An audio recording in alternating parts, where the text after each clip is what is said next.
Hi, everybody. I'm Yossi Sheffi, talking to you from MIT, and I'm going to talk now for the next few minutes about my new book, Balancing Green, When to Embrace Sustainability in Business and When Not to. So the main point of the presentation are the following. First of all, that sustainability, it's all about the supply chain. It's not about what a company is doing. It's about its entire supply chain. My second point is, why should the executive, even if they don't believe that this is the challenge of our time, should think about sustainability and do something about it? Just mention some of the relevant dimensions of sustainability. Talk about customers' willingness to pay for sustainability, and what are the main points that have to be accounted for when we talk about sustainability. So first of all, let's talk about the supply chain. First of all, 2/3 of the carbon emission of most companies is in their upstream supply chain. For some product, most of the emission are in the use phase, the downstream supply chain. For example, automobile emit a lot of carbon dioxide during the use phase. So the idea that looking at the company environmental impact just between the four walls, the company itself, is actually misleading. And some example is, one example, for example, is CocaCola. CocaCola is mostly concerned, rightfully so, about the use of water. And they, through a lot of effort, were able to reduce the number of liters of water used to make 1 liter of Coke from about 6 liters of water per Coke to 3 liters of water per Coke. At the same time, there are over 200 liters of water used to grow the sugar canes or used for the sugar in the Coca-Cola beverage. So unless you include the entire supply chain, you really miss the point. Another set of examples is all the high-tech company, Microsoft, Cisco, Apple, who actually don't make anything. They just design, they market. So they look very good on sustainability metrics. But unless you include all the supply or actually make the parts, you're not getting the true picture. As an example, the center several years ago looked at the life cycle assessment of a banana, the entire supply chain of a banana from the time it grows until the time it's consumed. And we chose banana because we thought it's kind of a simple product. It has only one part and it comes with its own packaging. So it's kind of easy to think about it. The study looked at all the steps from the farms in Latin America through the warehouses, through the shipping from Latin America to the US, to various parts of the US. And this gives you an idea of how many kilograms of CO2 per box of banana are in each stage of the supply chain. Turns out it's not enough to talk about the United States. It's also important where it is coming to. Because if the bananas are being consumed around the port of New Orleans, it's only 14, 15 kilograms of CO2 per box of banana. If, on the other hand, if it's the Northwest United States, when there's a lot of transportation, then it's more than 20 CO2 equivalents per box of banana. And if you want to see the main hotspot, you see transportation is a big deal in growing the banana, and the disposal. After it leaves the supermarket, all the packaging, everything that goes with it, the peels, all taken into account, it's also a large part of the carbon footprint. Now, so I started working on this book because there are many parts of the world when, especially in the developed world, when many companies will put up a lot of glossy brochures, but executives don't really believe that it makes sense to do anything. And my point is that they may be right, and we'll come back to this point. They may be right that they shouldn't be overdoing sustainability, but at the same time, they should do some things for 3 basic reasons. Even if they are skeptics about climate change, about possible impact of their initiative on the climate of the Earth. The first is eco-efficiency. Many sustainability action actually reduce costs. So there's no reason not to do it. The basic one is reduction in energy use. Example, the staple put a regulator on the engine of the truck to regulate the speed and cut energy consumption significantly. Also cut costs significantly, so there's no reason not to do it. The second reason is risk mitigation. It doesn't matter if executives believe in climate change or not, as long as the customer, NGOs, the media believe in it. If they do something bad, they may be attacked, which leads to reduced sales and stock prices. So companies should make sure that they do some minimums, just not to be attacked by NGOs and the media. For example, a famous example is Nike was boycotted several years ago because there was a picture on the cover of Time magazine of a boy sewing some soccer ball for 9 cents an hour or 12 cents an hour. It enraged consumer in Europe and the United States. There was a boycott. It reduces Nike sales. Since then, Nike became a paragon of sustainability and invested a lot in it. The last reason to do it is hedging. The world may change. So some companies may want to get to understand the demand pattern, understand the technology, know the supply, just in case the market changes. For example, Clorox is an $8 billion company, started the Greenworks, which is a $40 million business in sustainable products, as an experiment to understand the chemistry, to understand the supplier, to understand the market, and so forth. Now, the question is, as I said, companies should worry about being attacked, and the question is, who is at risk? So, by and large, consumer-facing companies are most at risk, particularly those who deal with children. So companies like Disney, Mattel, the brand is very important, and they are very vulnerable to attacks by NGO and consumer group. Warren Buffett says, take 20 years to build a reputation and 5 minutes to destroy it. Then there are companies that have no halo effect. Actually, Amazon and Apple are not very sustainable, but we love them. We love Amazon, we love Apple, even though Amazon is one of the least sustainable companies out there. The working condition in the warehouses are far from ideal. The packaging that they send with the product create a lot of trash, basically. But we love Amazon. So Amazon has never been attacked. Similarly, Apple, even though it doesn't make anything, if you take into account all the Chinese suppliers who make iPhones and iPads and computers and everything else, if you take all this into account, Apple is not a very sustainable company. But Apple is a company that people love, so it's not being attacked too badly.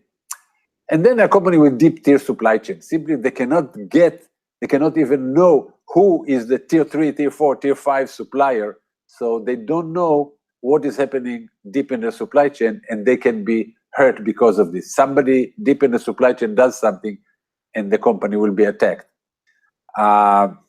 They also have no commercial relationship with the deep tier supplier. They have small volume with them, and they cannot identify because in many cases, these are commodities who are being sold on world market by brokers. As an example, if you remember the horse meat scandal in Europe, when companies found out that they are selling actually horse meat when consumers thought they are buying beef, and it was because there were 7 tiers in the supply chain, starting in Romania, where eating horse meat is perfectly fine, but somewhere between Romania and the stores over Northern Europe, somebody changed the label, and we got to the scandal of the so-called horse meat scandal. Now, just in terms of what is relevant for sustainability, it's not only carbon footprint, it's all kind of other emission, it's waste, it's water use, the use of dangerous material, it's depletion of resources, and of course there are social concerns. I don't talk so much about social concerns in my book, but as a background, they're there. And it's in the supply chain, in every part of the supply chain, it's in the suppliers, it's in the use phase. It's in the company's operation, the suppliers, in the use phase. And companies only decide what to focus on. They do what's called materiality assessments. This is an example from BASF, the German chemical giant. And you see on the two axes, rating by BASF and rating by external stakeholder, what is important. And these are companies try to decide what to focus on. Now, the main issue that gives company trouble is that many consumers say they're going to pay for more sustainable product, but in reality, when they get to the supermarket shelf, they don't pay more. Give you an example of the story of Ford in 2014. 2014, Ford, by a survey of global brand, was the #1 green brand in the world, the most sustainable brand in the world. They were making investments of billions of dollars in developing sustainable product, developing green cars, developing hybrids, developing electric cars. And let's look at Ford in 2018. In 2018, Ford lobbies to relax the mileage standards. And in April 25, just less than a month ago, Ford made an announcement that it is eliminating most cars and focus only on SUVs and trucks. Now, the only cars that it kept in its stable are the Mustang, which is certainly not a low mileage car, and the Ford Focus. Now, the problem with SUV is that they ride high, have more wind resistance, they weigh more than sedans, so they eat up more gas than, use more energy than sedan. What changed? Why did Ford in 4 years move from being a champion of green to somebody who went completely the other way and focused on SUVs and trucks? Well, partly it's cheap fuel, partly because the customers clearly prefer SUVs and trucks. So Ford cannot build products that the customers will not buy. So it all begins and ends with the consumer, what the consumer is willing to pay for. By the way, GM, Fiat Chrysler are also changing their product mix. They also announced that they are moving away from cars towards trucks and SUVs. Why consumers are not willing to pay? Some of them don't care. We talk about level of concern. You know, people care most about what's called in me, on me, and around me. So they care more about stuff that they eat. And you see all the movement to organic food and clean consumption of food. On me, there's some movement towards having clean detergents and other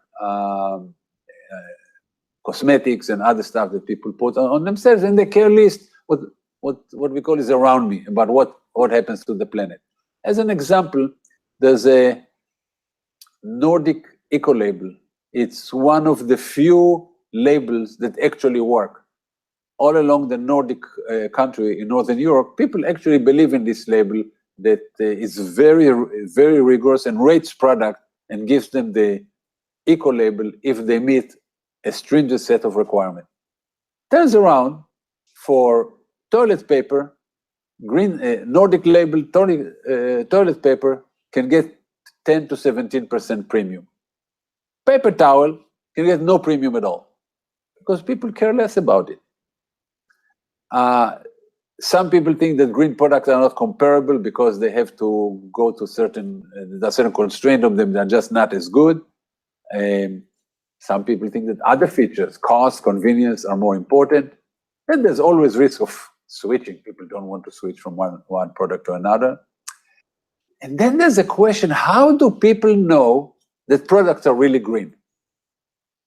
Well, let's think about all of product attributes. When you go and buy a product, what it is that you look at. So there are some attributes, what we call search attributes. They're obvious, tangible properties, the color of the car. You see it before you buy. There are some that we call experience attributes. They can be verified, but only after the purchase. So you look at the yogurt and you think it tastes good, but it actually you can verify it only when you bought it and tasted it. There are some what we call intrinsic credence attributes that can be verified after the purchase, but only with very specialized expertise, very specialized equipment. So for example, you can verify the emission of an automobile after you bought it, but you have to take it to some specialized lab. And there are things that we call hidden credence attributes that cannot be verified by the consumer at all because they're not in the product. Whether some supplier used child labor or polluted local rivers, you'll never know. This is a version of what's called the Akerlof effect. George Akerlof was an economist who actually won the Nobel Prize for a version of this work. Tried to look at markets, and he looked at the market of what's called lemon cars. So what happened when consumers for used cars cannot distinguish between good cars and bad cars? Bad cars are called lemon cars. What happened when consumer cannot tell the difference? So if they cannot tell the difference, they're not going to pay extra for good cars. Even if the seller will argue that the car is good, because every seller will argue that his car that he's selling is good, or her car that she's selling is good. So they will only pay in the long term for the average quality. They're never going to pay more for something that the seller argue is a very good car. The result of this, that sellers of high quality cars will leave the market. And the average quality over time will go down, and the market is damaged. Turns out this is exactly what happened with corporate social responsibility. If consumers cannot judge, and by and large, consumer cannot judge the product, if the product is really sustainable, if the process of making the product is really sustainable, they will not pay more for responsible product or green product. It only makes sense. So what companies try to do, they put all kinds of labels on the product, and that as many labels as one can imagine. Last count, there were close to 500 labels. Some of them are very hard to get, and some of them are almost send us $15 and we'll send you a label. So even with label, it's very hard to determine what makes sense and what doesn't make sense. There are some labels that work. Basically, labels that work, are they binary and done by some trusted third party, like the Energy Stars done by the government. I mentioned before the Nordic Eco Label, the Rainforest Alliance. These are just, they put on the product to say the product is good or not good. And usually they scan, and products that are in the top third of the rating are getting the label, or the top half are getting the label.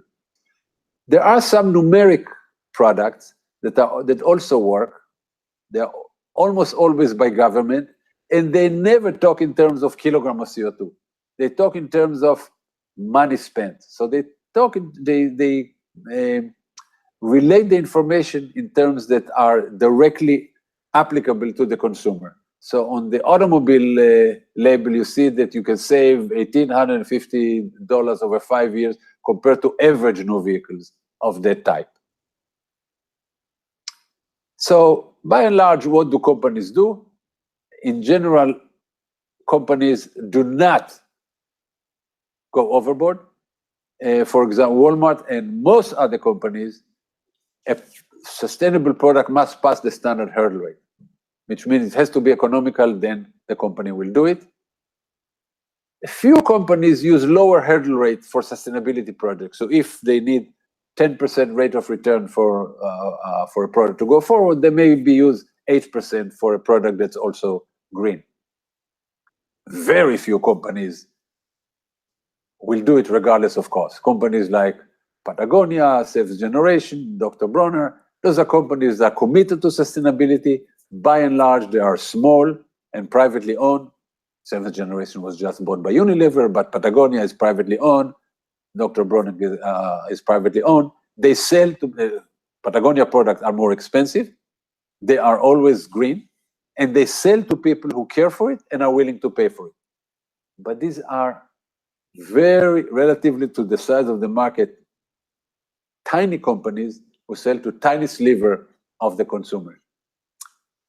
Finally, let me give you an example of the main problem with green, with companies going green.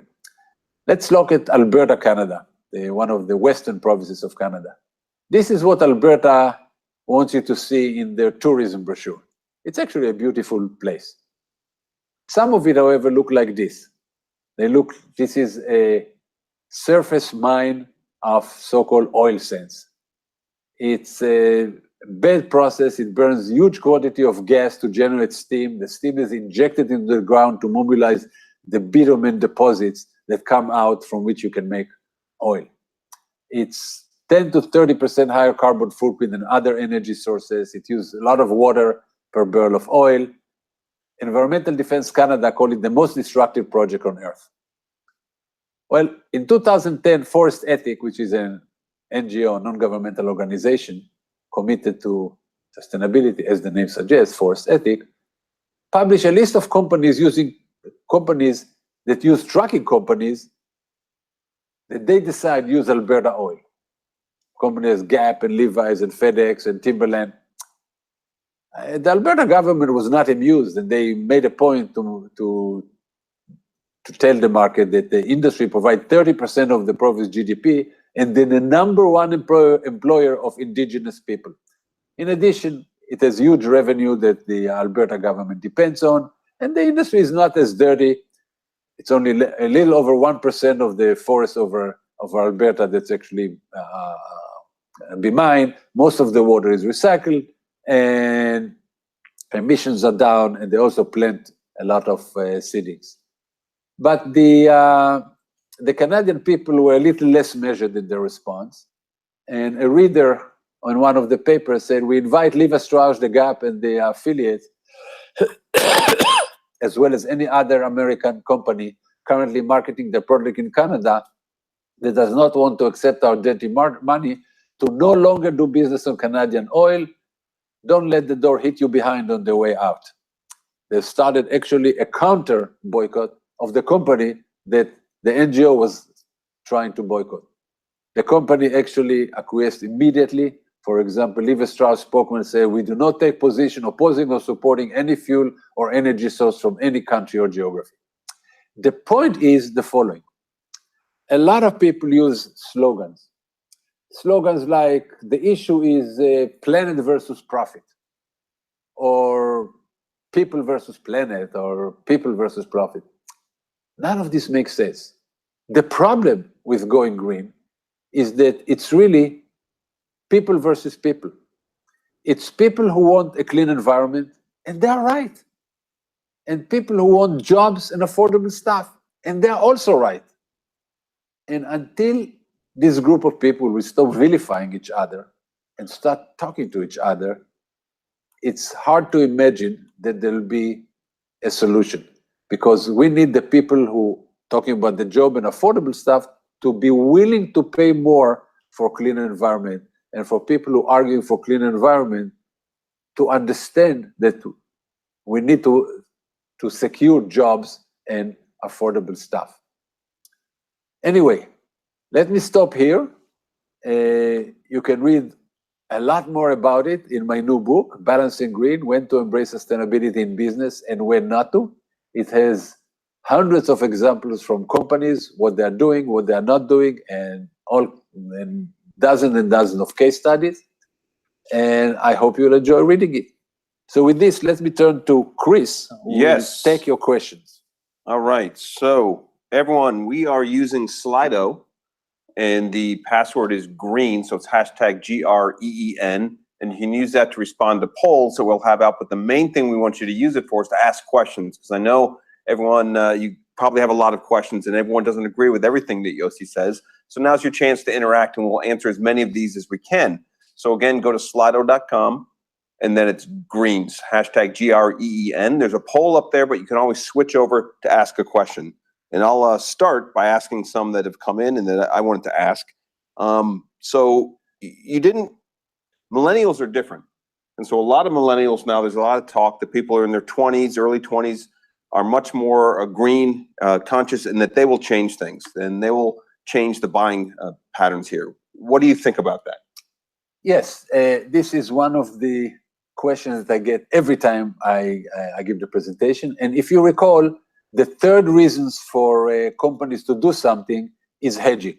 It's the idea that the market will change, and they're looking exactly at this phenomenon that millennials or young people are more attuned to sustainable concern than older people. I take it with a grain of salt. To use a well-known American saying is that young people are always more Democrat, older people are more Republican. As people grow and get more income, they tend to change their preference. It may or may not happen. I don't know if it will happen, but there's a chance it will happen, and that's why companies should hedge and should try on the margin to make sure that if the market changes, they're ready to do it. And that's one of the things I argue in my book for. I don't know if it will happen. Some argue it will, some argue it won't, but why not get ready? Okay, another question is, you mentioned Patagonia, and they're able to do it. So why can't other companies follow what they've done? Why isn't that a blueprint or a green print for what other companies can do? Because Patagonia has a group of customers who are willing to pay more. And as it turns out, while in many cases people are saying they are willing to pay more, when they come to the supermarket shelf or to the e-commerce site, they are not willing to pay more. They're actually shopping for the lowest cost item, lowest price item. So in some companies can do it. As I said, the main reason that Patagonia and a few other companies are doing it is because they have a group of customers who are willing to pay more for that. But Patagonia is a $600-700 million a year company. Procter & Gamble is what, $50 billion company? It's or Unilever or lots of Nike. These are mammoth companies who are selling to the masses. And the masses, let me add to this one more thing.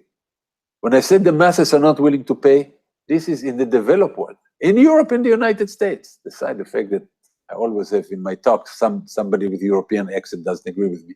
But it's in all my talk, I made the point that it's not only in Europe and the United States there's a difference between say and pay. 2/3 of the world are really in the developing world, and they simply can't afford it. For them, it's a luxury good, because if it raises the cost, it's less affordable. And people live on $2, $3, $4, $5 a day, just cannot afford it. So let's take it with a grain of salt how much companies can do. Okay, so you're making the point that it isn't just the companies. It isn't their responsibility to save the world or everything. So are you arguing that it's the governments? And are you arguing for more government action when it comes to this, whether it's regulation or markets or whatever? No. Not surprisingly, I'm not arguing for some, but very limited. Why do I say limited? Because government cannot go too far ahead of what people think makes sense. We always live in a regulated world. We pay taxes. We don't like to pay taxes, but we have to pay taxes. So, and people understand that in order to fund what the government is doing, you have to pay taxes. It's not clear that people agree with all the regulation that deal with sustainability. Some do, especially regulations that have to do with quality of food, regulation that have to do with outlawing hazardous chemical, because this goes to INMI, this goes to health.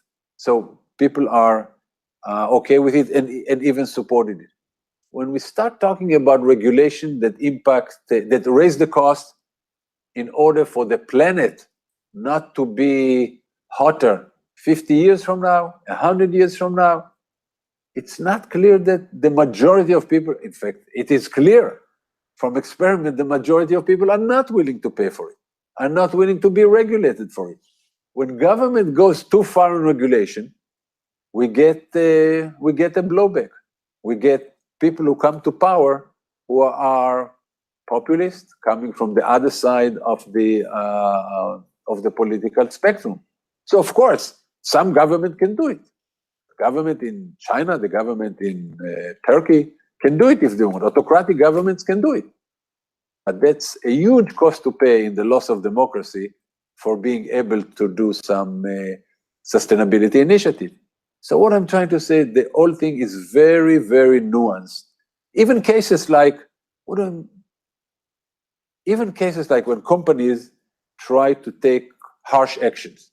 So for example, after the after the building, the factory came down in Bangladesh, and more than 1,000 people got killed. Some companies said, well, we're going to leave Bangladesh. Well, first of all, such harsh action, you have to think about the consequences. Because you leave Bangladesh, your press release will look better. You're not doing anything with Bangladesh. But those women who work in that factory in Bangladesh have no other job. So you just throw them to the street, basically. So one has to think about all of these green activities and sustainability in a very nuanced fashion. All right, so I want to remind everyone to go to Slido to enter in questions. If you want your question answered, do it now. Don't wait for the last 3 minutes, which you guys typically do. Try to get them in now, and I'll be able to answer them. And so one more question from me, and then we have some coming in from the audience. First, who do you think is more sustainable, Amazon or Walmart? I think Walmart is more sustainable. I think Walmart is significantly more sustainable, in fact. First of all, I don't think Amazon is sustainable because it's most of it, first and foremost, because of the packaging. You get all the huge packaging at home, small part come in big packages with all the nylons and all the other stuff around it. What do you do with all of this? You just throw it away. It just goes to landfill. One can argue whether the transportation, which is which. In most cases, people go to Walmart, go to the store. It's not a special, or in many cases, it's not a special trip. It's part of trip back from work. They stop at the store, so it doesn't add too much to the transportation. But even if the transportation is a wash, the main thing is the packaging that's it's extremely not sustainable with e-commerce in general. Now, I don't want to talk about Amazon in particular. In addition to this, by the way, Walmart had led many sustainability initiatives. Because of its scale, it was able to change the market. One quick example. Concentrated detergent was invented in Japan by the Keo Corporation about 40 years ago. Procter & Gamble, Unilever, many companies tried several times to introduce it in Europe and the United States. It was very hard because the package was small. It competed with big packages. They had the same cleaning power, but people bought the big package. It cost the same. So consumer always bought the big package. It also looked better on the shelf. At one point, so Unilever tried to do it, then Procter & Gamble tried to do it. Other companies wanted to do it. At one point, Walmart said, we're buying only concentrated detergent. And the entire market flipped. And because of their size, all the other retailers had to do it as well. And there are many examples like this when Walmart, because of its size, changed the market in a sustainable direction. Of course, one should not lose the fact that at the same time, it reduces Walmart costs because you can get more packages on a truck, you can get more packages on a shelf. So for Walmart, whose motto is everyday low price, it was the perfect solution because it was a green solution that also reduces cost. And they had many such examples. Yeah, so for the concentrated laundry, it wasn't that it was the product itself reduced the amount of water in it. So they weren't shipping as much, and they used less space for packaging, so save fuel, things like that. It just reduces the amount of water in the package. What about the next step for detergent, cold water? And so changing, most people wash their clothes in hot water, but there are formulations where you can sell using just closed water, because I think the life cycle of detergent, that's the big energy use. It's not the production, distribution, it's the use of the life cycle. The phase, it's one of the classic examples where the use phase has the highest carbon footprint. Yeah. And companies are pushing, many companies are, most companies who sell detergent sell cold water detergent. And there are cold water Tide and cold water, every one of these of the detergent has a cold water version. It does not get a large part of the market. It gets 2, 3, 5% of the market at most. So that's another example. As I said before, people are not willing to pay more for a green product. They are also not willing to have less convenience or less quality. And people feel it's less quality. You don't get as clean detergent. Whether it's right or wrong, I'm not even arguing the point. But that is the perception of the market. So the market is not willing to sacrifice performance. The market is not willing to sacrifice convenience, so people still buy e-commerce a lot, and the market is not willing to pay more, by and large, for green product. As long as these things don't change, NGOs, media, investor cannot accept companies to make substantial initiatives, substantial investments in green initiatives. They can do it on the margin, of course, but not substantial initiative, not substantial investments. All right, so question from Ignacio. How can a company encourage their suppliers to go green, and how can this be monitored effectively considering the multiple layers of supply chains? Yeah, this is a good question, and the answer is with difficulty. How can a company do it? With difficulty. It's not easy to do. It is easier to do for the first tier. Companies are buying from suppliers, and they have, in some sense, it's easier. You're buying from somebody, you can press the supplier, especially if it's a market that has many suppliers. You have a lot less leverage if there's only one or two good suppliers in the market. But if in market, when there are many suppliers, you can press them and get them to institute sustainability initiative. The problem is when you start getting to deeper tier suppliers. First of all, in many cases, you don't know who they are until something happens. And even if you know who they are, you come to a company at the tier 4 in the supply chain, they don't have any relationship with you. And you say, I want you to start paying more per hours and stop using overtime and stop polluting the local river. They say, who are you to tell me this? I'm not selling you anything. I don't care what you tell me. So you have no leverage with them. So even if you know who they are, how can you? So the answer is you cannot. Companies try to do it by pressing on the tier 1, to press on the tier 2, hopefully to press on tier 2, to press on tier 3, but it's with very limited success. There are some schemes with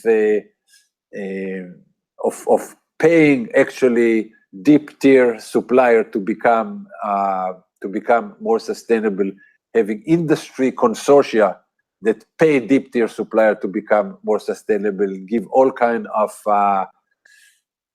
elements that you buy these things, you buy like credit points from a supplier because they are more sustainable, they get some more credit points that they can sell you. Some schemes like this have been developed. They develop in the palm oil supply chain, they develop in the conflict minerals area with somewhat success, not very far from 100% success, because it's fundamentally hard to do. And so it's not just one thing is going to your deep tier suppliers for like their product quality, because there was the baby milk crisis and then some of the dog food, well known down in China. But you talked about credence attributes. Yeah. Those are even harder because you cannot measure. So you have to almost have something to certify. So you have, so what you have, the most successful scheme are industry-wide scheme rather than company scheme. Right. The industry bands together, like the Electronic Industry Association and several others, who are together develop guidelines or codes of conduct for suppliers to use, and then they pay for auditing the supplier to do something.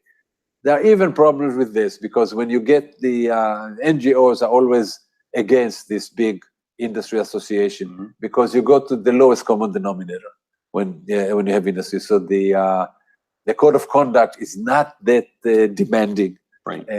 Because it's the lowest common denominator. But these are the things that kind of work. And they can also have some of those unintended consequences, like for the conflict minerals, where it'll drive valid companies from even looking at that area. They'll go totally to a different area. It's exactly what I talked before about Bangladesh. Right. That you have to look at this. You have to look even in the Democratic Republic of Congo. There are mines that use artisans that are really good and hardworking, and you don't want to drive them out of business. So that's the difficulty. So the question: will blockchain solve all this? Because blockchain is the technology distributed ledger that is immutable, and it's being discussed for use in provenance or actually smart contracts, things like this. What do you think? Will this help solve the problem? Will this solve everything?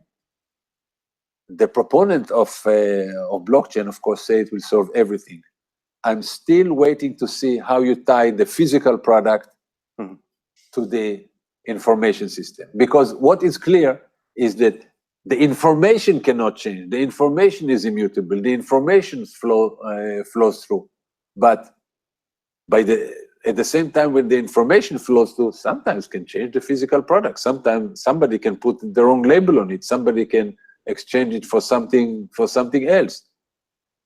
So it still has to be monitored. If the physical product has to be monitored, then I'm not sure that I see how it works. The reason that it works with money, because it's all digital. So it works with digital product.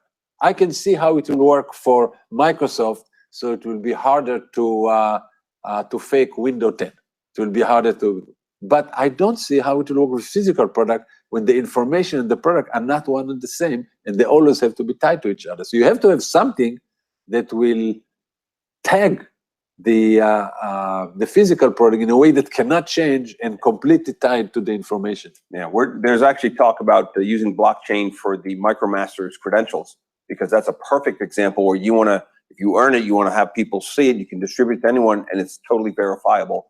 But the challenge is getting the data there. The blockchain seems to assume that it's perfect once it enters, and it never is. It never is. That's the issue. So yes, we can do it because the MicroMaster transcript is basically an information product.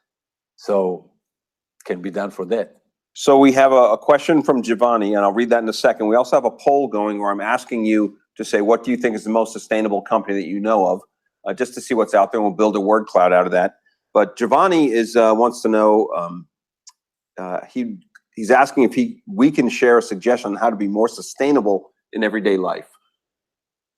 Okay. This is a religious question. It is a religious question. Look, a lot of people, the slogan basically is think globally, act locally. So if you are buying green product, if you are separating your trash, if you are not using e-commerce to buy, all of these things are, if you are recycling your trash, if you are minimizing the use of water, use shower and not bath, and all of these things are on the margin helping you as a person. Mostly, honestly, they help you feel good. In terms of the impact on the climate, unless you get you and your 7 billion or 8 billion friends to do the same, it's very hard to imagine how you do it. But at the end of the day, that's a start. If most people will start acting more sustainably, then companies will have to respond. But until the majority of people, it's not even the majority, the large number of people, even 30, 40% of customers would be willing to pay more, would be willing not to do e-commerce, would be willing to circulate their trash, then it will be a large impact. We are very far from there as of now. So if I order Patagonia products from Amazon, does that make me sustainable? That makes you average. Half. They cancel each other out. Sina asked a question, what are the best measures or rankings of sustainability that consumers can depend upon? A very good question. As I said before, there are some government measures. If you buy, I don't know where you live in the world. In the United States, when you buy any refrigerator or any appliance, there's a government rating of this appliance, and you get certain star type of designation if you are the top half of these, let's say, washing machines in terms of energy consumption. So you can rely on government labels usually. You can rely, there are some third parties I gave example before of the Nordic Swan. But there's something, several NGOs that give labels based on very rigorous questionnaires and audit. But we've been many cases in the United States, at least, the companies were sued. Companies were putting a green label on their product and being sued and had to pay millions of dollars because they were misleading consumers. So companies have to be careful in terms of putting misleading product, but they still do. So buyer beware. It's the only thing that I can say. So when I lived in a town that I won't name, we had the recycling green thing, buckets you'd put stuff out for, and then the garbage. And it was a big scandal because they found that the same trucks were collecting them and they were just putting them in the same thing and taking them to the dump, even though they were charging the city more for doing that. So it's tricky to know what's actually really happening. But I did feel good. You did feel good. It made me feel good, though. So Lucy asks, as a millennial with a tight budget, how can I be sustainable if I cannot afford to buy these special products? It's not easy being a millennial these days. It's not easy it's not easy to have your ideals and your budget not in sync. And I understand the question, but you can do the things that are not very costly. So even if the product that you buy are not very green product, the way you deal with the trash, the way you use water, can be more sustainable on the margin. But in order to move the market, we need companies who make products to start making all the product in more sustainable fashion. And for this, you have to enlist, several billion friends to agree to this. And by the way, I should say, most likely, it's not for the long term, because once large companies will start developing more sustainable product, it is likely that the cost will go down, because there will be a learning curve. As with every new product, we'll have to go over the hump over the first 5-10 years that the companies are moving from less sustainable to more sustainable product. And then as most items are made in more sustainable ways, there'll be a lot of learnings and the cost is likely to come down. But we have to get over the hump. But to be fair, if you go back 40 years, I would say companies probably use less resources to produce things now than they did then, whether it's economics driven or anything else. Do you disagree with that? Do you think companies just naturally, there's less pollution, there's less things generally improve over the last 20, 30 years? Things generally improve because of the following. They improve in certain areas that have to do with health. So things like the clean water, clean air bill were very successful bills, because at the end of the day, it was not about how things are being made, it's about the impact on me as an individual. So there's a lot of support for this. There's one example, the Montreal Agreement, that dealt with the hole in the ozone layer. The hole in the ozone layer. Is that chloroform? Yes, but it was very easy relatively easy to deal with, because they were ready replacement products. They were in the market. It was relatively easy to do. There was a lot of movement to do it. George Shultz was heading the Secretary of State then of the United States, was heading it. Decarbonizing the entire market is a much more complicated issue and much costlier issue. So it's not happening at the same rate. Suzanne has a question. Do you see any sectors taking on sustainability these days that have avoided it in the past? Any industry sectors or companies or? It's not clear. I tell you why it's not clear. Because there are everybody in every sector, every industry, every company is claiming to be sustainable, is claiming to invest in sustainability. It is very hard to separate the talk from the walk, so to say. It's very hard for an MIT professor to come to a company and say, you say that you reduce water consumption by 10%. Now, over beer, really tell me the truth. Is this really happening or not? It's not clear that you can get a straight answer on this, especially once a company advertises that they're doing certain things. So it's very hard for me to have data to answer. It's a good question, but it's very hard for me to answer. Okay, I think this might be the last question from Dave C. Sustainability is subjective. How can companies joined by common supply chains harmonize their priorities of the many issues that make up the word sustainability? Because you mainly focused on environmental sustainability. Yes, environmental sustainability. Even in environmental sustainability, you talk about carbon dioxide, you talk about NOx, you talk about the water, you talk about pollution, you talk about air pollution, you talk about harmful chemicals, you talk about a lot of things, even within environmental sustainability. And then, of course, there's the social side, which I mentioned in the book, but I don't emphasize. One of the main problems with sustainability is there's no clear metric, which you put your finger on it. Unlike sometimes companies publish at the same time both their financial result for the quarter or for the year and their sustainability report, sometimes even in the same report. The problem is that for money, there's a very clear metric. It's the dollar sign, or the euro sign, or the yuan sign. It's money. For sustainability, there are so many dimensions and so many metrics that we have not been able yet to develop one index and say this company is better than others.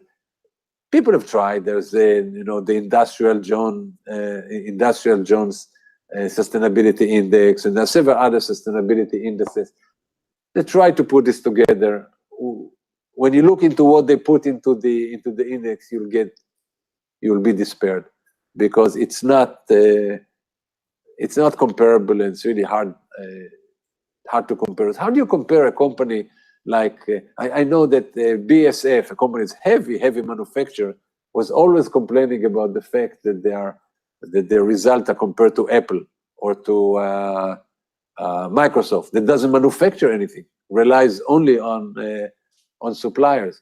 So it's very hard to compare across company. It's ongoing work, and we all hope together. There are various metrics that are being developed, but we're very far from develop the number that we say this company is 75 and this company is 69. We're very far from there yet. All right, so I think that's going to conclude our session. Any last words you want to say? Yes, the book is available on Amazon and available also in e-version. So hey, if you want to argue with me, and I answer email of people who read the book. If you read the book and you have an argument, I will answer it.